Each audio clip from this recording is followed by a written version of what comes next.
force of setbacks for Brazil far-right over the last week is beginning to cause their hopes for amnesty for former President Jair Bolsonaro to fade. Our correspondent Brian Mier has more.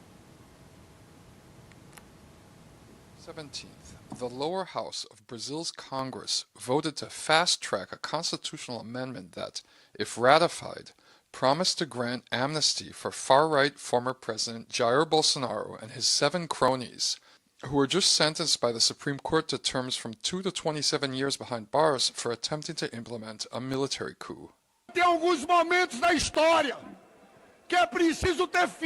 There are moments in history when you have to have firm convictions. You who have voted for this amendment are damaging your own biographies. You all know that during a certain moment in history, there were people who thought it would be possible to pacify Europe with Hitler.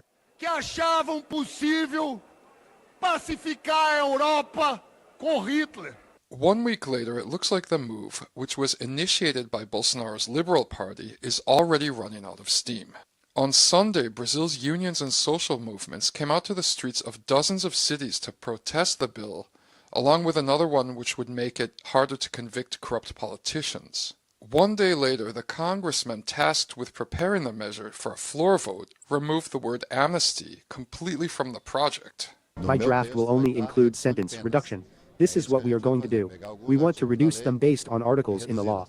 We are calling this sentencing mitigation, not amnesty, because we want to reduce sentences. The Supreme Court will make the final decision, but our role is to try to reduce sentences.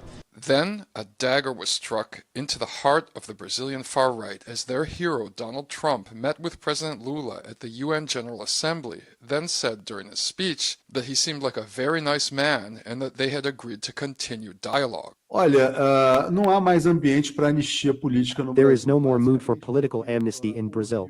Basically, it's because President Lula's participation on General Assembly was viewed as very positive, and, more importantly, because of his brief meeting with President Trump, after which both leaders said they had excellent chemistry. The US president will take the pragmatic step of starting negotiations with the Brazilian president, and obviously the US has a lot of business interests in Brazil. Bolsonaro, who has already been convicted, will be completely forgotten.